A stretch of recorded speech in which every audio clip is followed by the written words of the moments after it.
In Kenya, earning a degree could be the fastest way to stay unemployed. Kenya is one of the best educated countries in Africa. Each year, over 150,000 students graduate from university. And yet, up to 76% of the youth cannot find proper jobs, not because they're uneducated, but because they have been trained for jobs that never existed. And that is Kenya's higher education trap, and it has been holding back an entire generation of students. Nearly half of all Kenyan graduates hold degrees in social sciences. But Kenya's economy tells a totally different story. Agriculture makes up 1/3 of the GDP, and in manufacturing and tech contributes 10%, and they still have massive growth potential.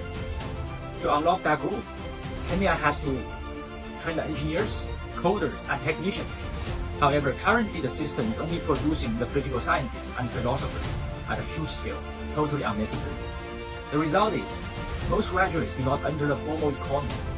They end up in the informal sector with lower pay, no benefits, and jobs that are unrelated to their skill sets.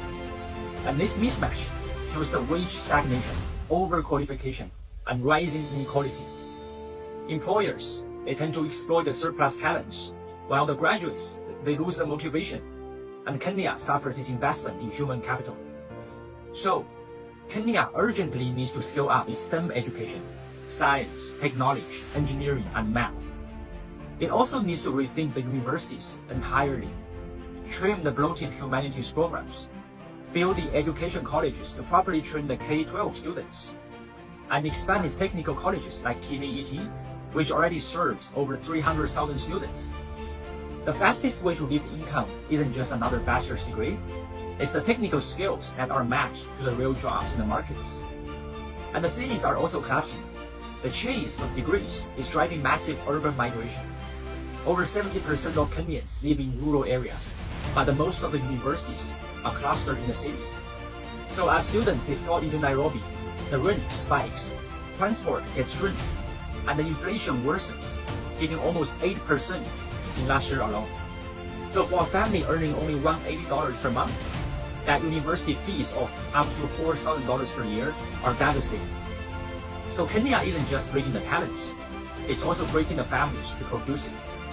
There is also the brain drain that Kenya has one of Africa's highest higher education rates, but a tremendous number of its students, its most educated people, are leaving the country. Meanwhile, the government spends over 5% of its budget on universities alone, while the public debt stands at 70% of GDP. That's tremendous, that's horrible.